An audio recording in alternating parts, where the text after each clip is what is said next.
Hey family, Port City coming right back at you guys with this African history, culture, and greatness. I hope all you guys are doing great out there. I want to start by thanking everybody who has subscribed to the Port City Vibe channel. Thank you guys. I really appreciate it. Most of you guys know me from TikTok, so thank you guys for making the crossover to the YouTube.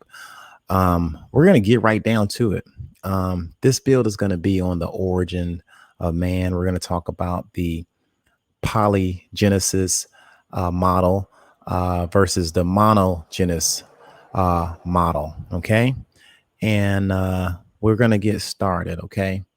Now, the oldest known hominid is classified as Australopithecus. Okay. The Australopithecus goes back at least 3-4 million years ago. It was in 1974 where they discovered these artifacts, these skeletal remains in the region of Ethiopia, Kenya, and Tanzania. Okay, so in 1974, we found one of the oldest hominids. The oldest is what we call in Lucy today. Okay, and that's what we're going to start from. That particular hominid is like our first um, uh, hominid out of the Homo group. Okay, and that goes back 3.8 million years ago. With that being said, there's no other place on the planet that we have discovered any type of artifacts that dates that far back. So that puts the origin of man in the heart of Africa. Now, what is a polygenesis model versus a monogenesis model? The monogenesis model is a model that says everything comes from one source. Monogenesis is basically the out of Africa model that a lot of scientists, a lot of archaeologists, a lot of members that are in the science community are subscribing to now, because all of the evidence suggests that everybody came out of Africa. All right. Now there's some debate and there's a lot of controversy, but there haven't been any supportive evidence that suggests that man originated outside of Africa. All right. So we're just going to start by there. Now, when we talk about modern man, same thing. People think that modern man originated outside of Africa. That's not true. Modern man originated within Africa, and we're gonna dive a little deeper into that. But before we get there, we need to talk about the revolution or the evolution of the hominid line. Okay, and that spans over at least 7 millions.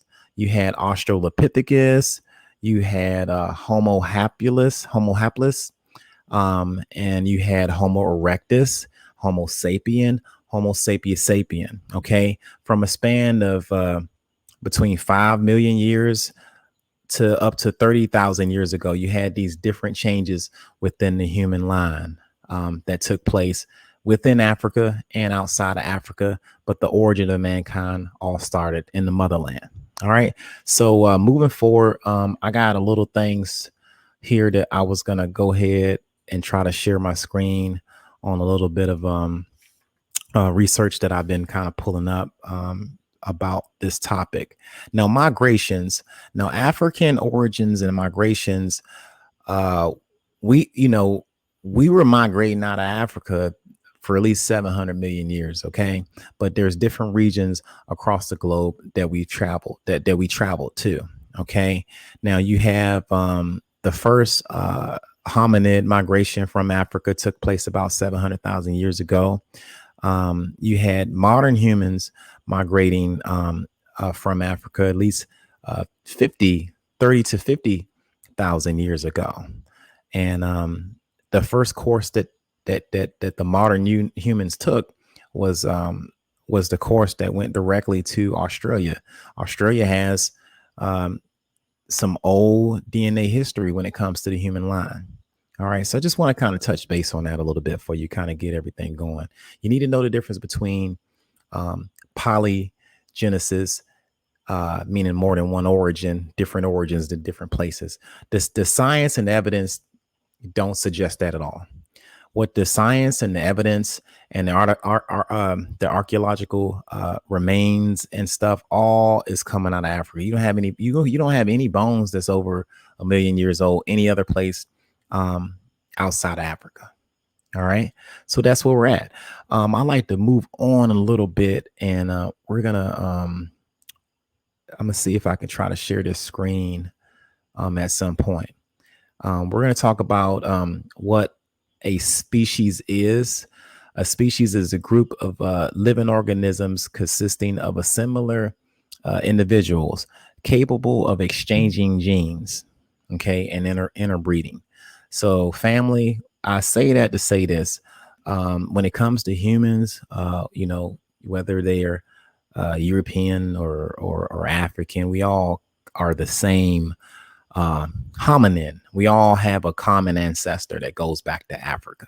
Okay. So that's what we're going to move forward with. Okay. So I want to go ahead and try to share a slide if I can. I hope you guys can see that. If not, I'm wasting my time over here. You know what I'm saying? But I think I can swing it. We gonna try this thing real good. We gonna keep it moving and try this really, really well. Okay, so right now I'm trying to share my screen, and this is an article that is from the Science News Independent site. They've been around since 1921, and they got a nice article about Homo sapiens. These are the modern humans that we're talking about. Okay.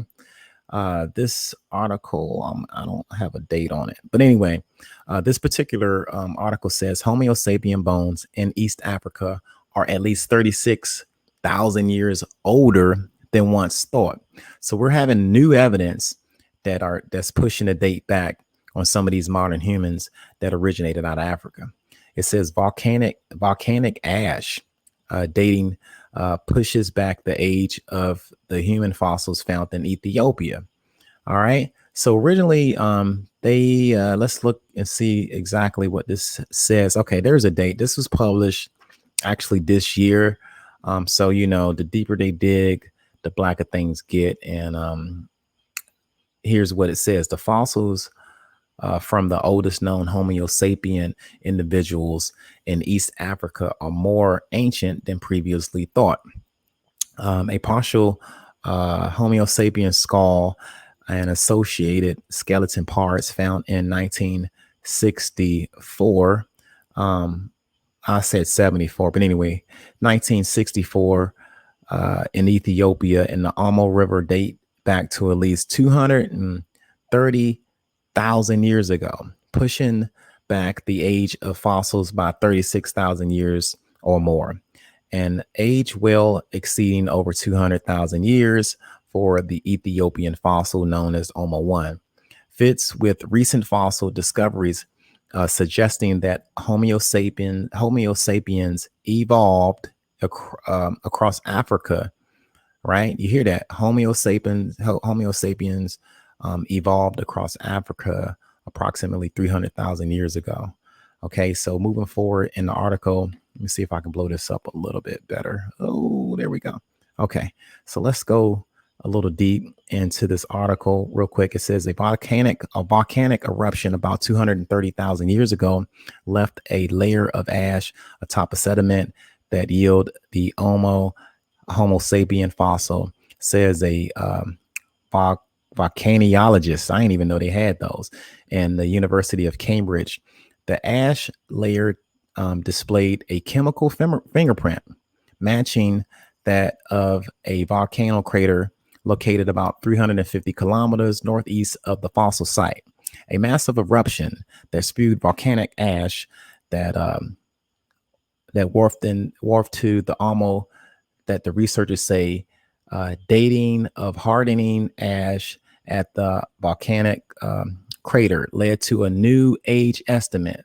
So when they were over here at this volcano, this ancient volcano, they was able to find new evidence um, uh, with the ash that pushes this date back. Another almost ash layer lying near the fossil bearing sediment, but with uncertain origins, had already been dated about 197,000 years, providing a previous estimate of 2005. All sediments ages rely on the measure of decay of a radioactive form of the element argon. Okay, so I thought that was an interesting article. This is basically telling you, modern Homo sapiens, us modern humans go back, at least 230,000 years ago within Africa. Okay, that's a really important thing to kind of let you guys know. Now, what happened to us, right? What happened? Why we all looking different, right? Well, there's a scientific reason on why we look different. And I'm going to bring you guys to the migration map. Okay. Now, what you guys are looking at is a map of the continent specific mitochondrial haplogroups, and they are indicated with these letters. Now, if you pay close attention to the motherland, you're going to see L1, L2, L3. Okay.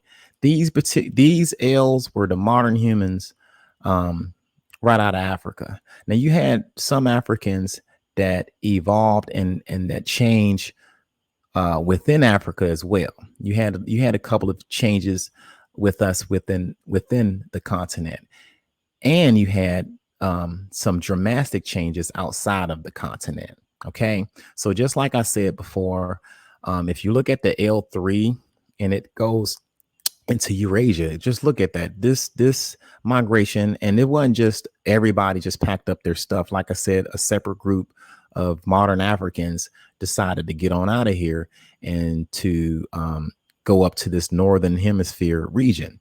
And you can tell as soon as they left out of Africa, things started changing. All right. Something happened catastrophic to cause these changes that you see, especially in the haplogroup. And we'll talk about a little bit of genetic changes that may have took place. But I want you guys to see this map. And it has these dates on it. Okay. So we have all of the modern humans, like they keep pushing these dates back. I don't like to use dates because like they just found out this year that things are a little older than what they say. So you got at least roughly about 130,000, 170,000 years ago.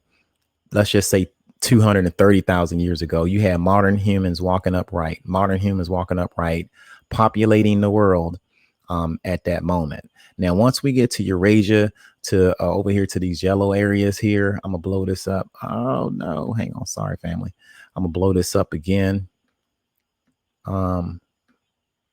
This area over here, right here, that's when things change. The human journey kind of left out of here, and you had certain environmental changes, dramatic changes that that changed the way and shape of humans and how we look and how we differ from each other. Now, just so we're clear, we're all from the same hominid group. We're just different populations of a hominid group. And I think that's where the confusion rests when we talk about Eurasians and Africans. What's the big difference between us two? All right. Now let's talk about different catastrophic events that could have changed the look of and the face of everybody. There's a specific gene, right, that's responsible for this change, and I'm trying to find it right now. Now, all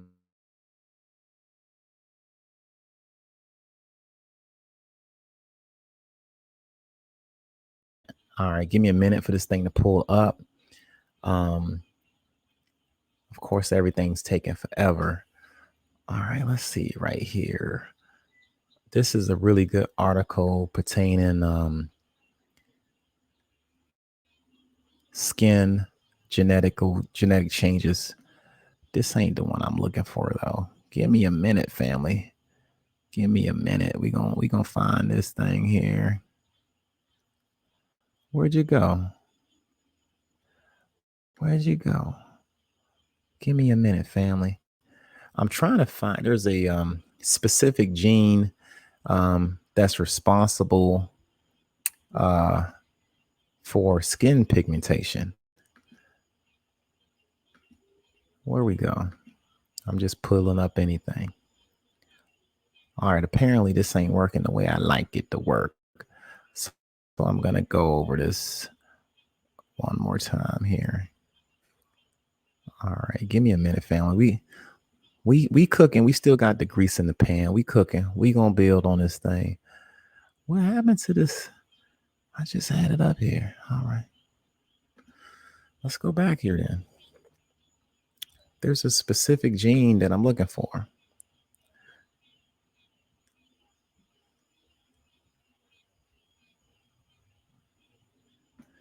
Okay, let's see here.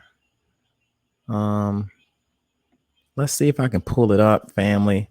Okay, so right now I'm looking for there's a gene mutation that's responsible for skin pigmentation. Now I've talked about this. If you guys follow me on TikTok, y'all should already know what I'm talking. Here we go. Skin mutational gene. There you go. All right, let's see what this thing talking about here. All right, let's talk about these genetic changes that took place. What is going on? Family, thank you for hanging in there with me.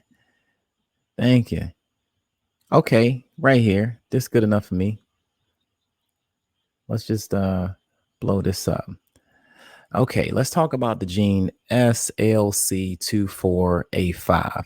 A mutation in this gene makes the largest known contribution to skin color differences between humans of Africans and European ancestry. The light skin color variation may be regarded as a contributor to the skin cancer susceptibilities. Let's see. I don't think I want to go into that one. I had it pulled up. See, that's what happened. I thought I was ready, but I ain't ready, right? But anyway, go ahead and check it out. Y'all can look at it for yourselves. It's telling y'all straight up. This particular gene, I'll blow it up again. I ain't even gonna go in there too deep, but this is the gene that I like to talk about all the time. This SLC24A5. This is the genetic mutation that took place outside of Africa. Okay. The skin whitening mutation occurred after the first human exodus out of Africa when all people were black. That's when this happened. Okay. So I'll go to another article that I want to see here. All my stuff is getting moved around, but it's all good here. Let's see here. I'll go back here to my map. Where you go? Okay, here is another one. Okay, this is talking about Lucy, just to kind of give you guys a reference. The Australopithecus afarensis. Well, it does say 1974. These skeletal remains were discovered in Ethiopia, Kenya, and Tanzania. This is the oldest known hominid that we have, Australopithecus, a bipedaler, meaning they was walking 2 feet, kind of just now getting started with human life in the motherland there. Okay, so where we go? Where my map go? I'm losing everything up here. This ain't good, family. Where we go? At least give me the map. We can work with I can work with the map a little bit. Yeah, we can do that. Okay, so yeah, these particular mutations occurred around this time, about between 50,000 years ago. You had certain events that changed the way we kind of look today.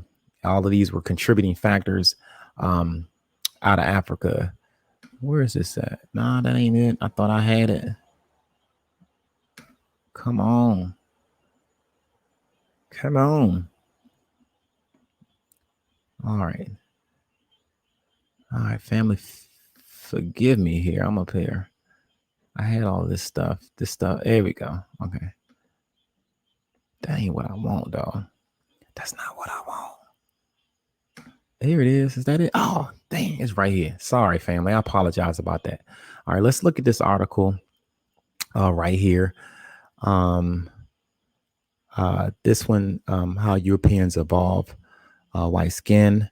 The ancient DNA from skeletons show a dramatic natural selection on skin color and height in many Europeans. Okay, so we're gonna go down a little bit more and let's check this out. All right, and here we go. Let me blow this up. I hope you guys can see this because I'm wasting big time if y'all can't read what I'm putting out here. Okay, here we go. Most of us think of Europe as the ancestral home of white folks, but a new study shows that pale skin, as well as other traits such as tallness and the ability to digest milk as adults, arrived in most of the continent relatively recently. Okay. These, see what I'm saying? These adaptations to being able to drink milk, we couldn't always do that. Okay. Now, the work presented here last week at the 84th annual meeting of American Association of Physical and Anthropologists offers dramatic evidence of a recent evolution in Europe and shows that most modern Europeans don't look much like those of 800,000 years ago. I wonder why. What happened to them? Okay. Well, here we go. The origins of the European have come into sharp focus in the past year as researchers have sequenced the genomes of the ancient populations rather than only a few individuals. By comparing key parts of the DNA across the genomes of 83 ancient individuals from archaeological sites throughout Europe. The international team of researchers reported earlier this year that Europeans today are a mix of the blending of at least three ancient populations of hunter-gatherers and farmers who moved into Europe in a separate migration over the past 8,000 years. The study reveals that a massive migration of Yamanaya herders, if I'm pronouncing that right, from the steppe north of the Black Sea may have brought Indo-European language to Europe about 4,500 years ago. Okay, so all of this stuff is new. These are mutations that are starting to change. Now, a new study from the same team drills down further into the remarkable data to search for genes that were under strong natural selection, including traits so favorable that they spread rapidly throughout Europe in the past 8,000 years.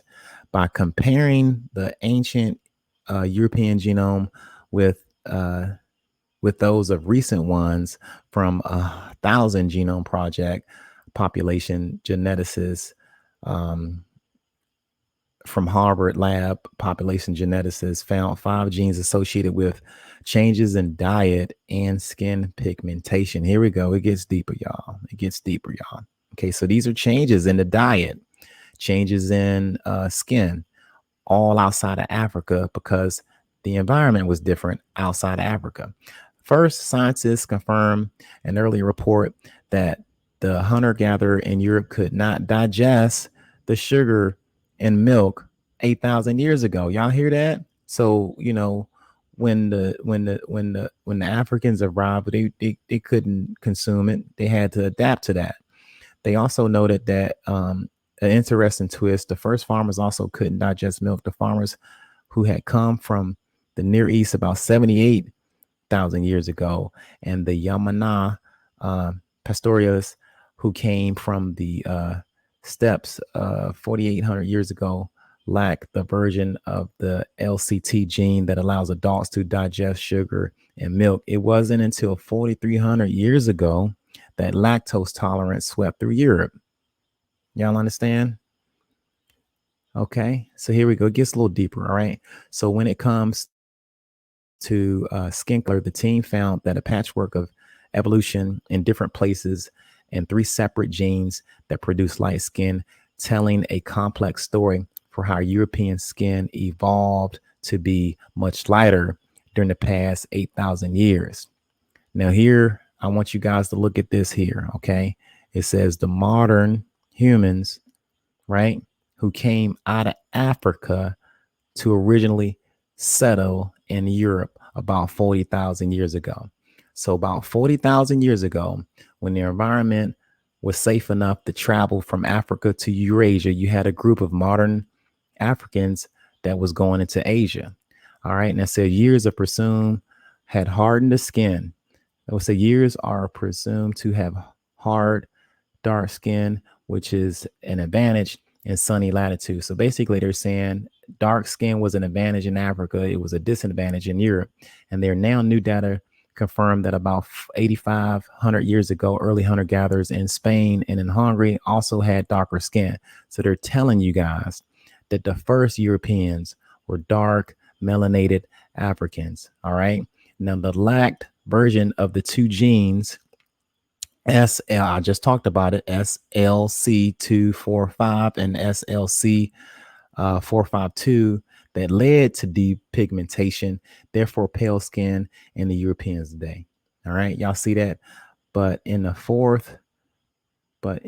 north, where low light levels would favor pale skin, the team found a different picture in the hunter-gatherer. 7 people from the 777-year-old Matola archaeological site in the southern Sweden had both light skin gene variants, the SLC 485 and the SLC 45A2.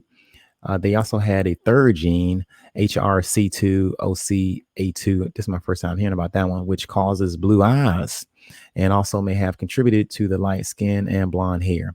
Thus, ancient hunter-gatherers of the far north were already pale and blue-eyed, but those of the central and southern Europe had darker skin. You see that? So the higher up in let's go back to the map here so we can see what's going on. The higher up in elevation, the higher up in the hemisphere, you have a depigmentation that's going on. This map says everything that's going on right here. If you look at the map, it tells you everything as far as the lineage. Somewhere between 40 and 50,000 years ago, just like this article said, things start happening outside of Africa and inside of Africa too. You had an ice age event that affected Africa as well. That's why Africa has a big Sahara desert in the north. It once was a lush, vegetated place to be, but the environmental changes forced the humans to kind of migrate out of that area. All right, so we're gonna I'm gonna show you guys one more, if I can find the daggone thing, one more article. This one's a little different. This one's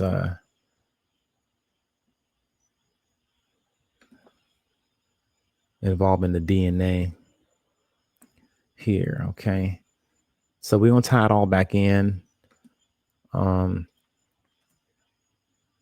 Now remember, I said you had another group of Africans that didn't leave Africa, and this article I thought was really cool. I've mentioned this before on one of my TikToks here. Okay,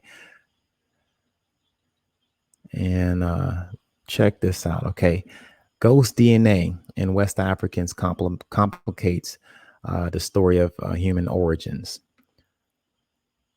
About 50,000 years ago, ancient humans in what is now West Africa apparently procreated with another group of ancient humans that scientists didn't know existed.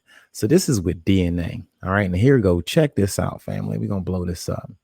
Now, this is DNA evidence, and they're telling you how they were able to find a ghost population in West Africans today. All right. There aren't any bones or ancient DNA to prove it, but researchers say the evidence is in the genes of modern West Africans. They analyzed genetic material from hundreds of people from Nigeria and Sierra Leone and found signals of what they call a ghost DNA. And the only reason why they're calling it a ghost because they don't have any hard archaeological evidence to connect it. They have DNA evidence, and that's kind of where this is coming from. But they're calling it a ghost DNA from an unknown ancestor. Our own species, you hear that? Our own species, Homo sapiens, lived along another group that split off from the same genetic family. From the same genetic family tree at different times. And there are plenty of evidence from other parts of the world that early humans had sex with other hominids like the Neanderthals. So, we was getting it along. You had a big old orgy fest of humanity going on, okay, inside and outside of Africa. But it's telling you that we have an old archaic ancestor, us West Africans, that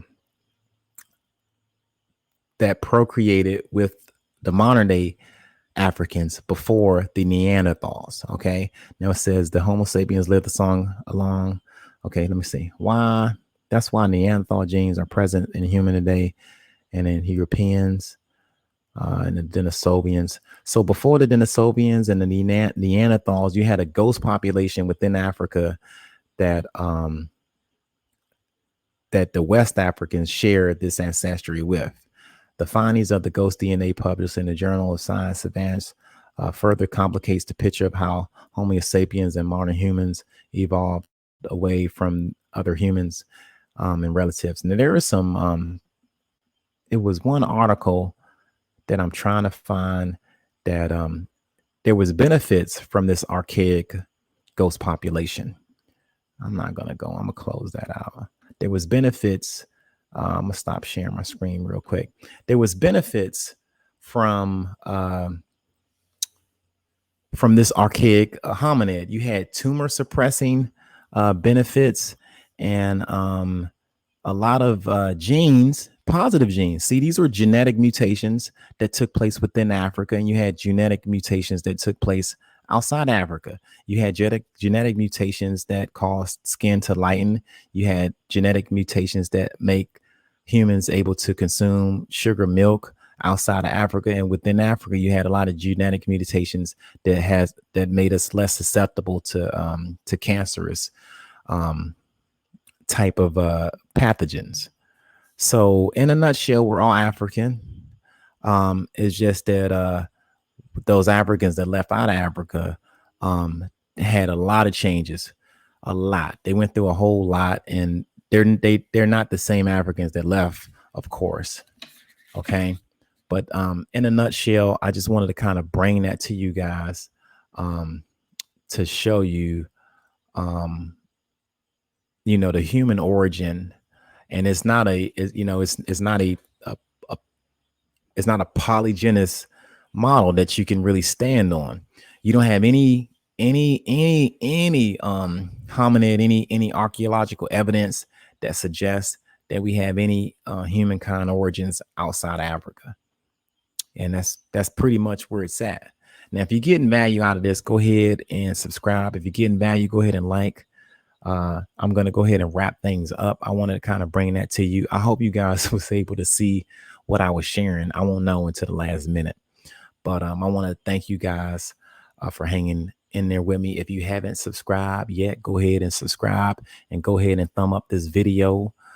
Thank you guys for following me on YouTube and TikTok. And if you haven't stopped by the PortCityVibe.com store, I suggest you go ahead and check it out. If you want to support me, that's a good way to do it. I also have my Cash App in my link. Not sure what this next topic is going to be on, so I'm going to ask the public. Put something down in the comment section if you guys want me to go ahead and research some more stuff. We're going to get right on it. All right. But I hope I kind of gave you a sense of what's going on with the origins of man. And all of this stuff, Sheikh Diop was talking before these scientists knew. Sheikh, and if you guys read the book Civilization of Barbarism, he talks about all this stuff. He talks about different genetic laws, genetic factors. He talks about Glosier's law, right? And it's the first. Let's see what Sheikh has to say on page 9 real quick. I'm just gonna go over this. I'm freestyling right now, but just to kind of see if you guys ever get this civilization and barbarism. Let me see. Can I pull this up?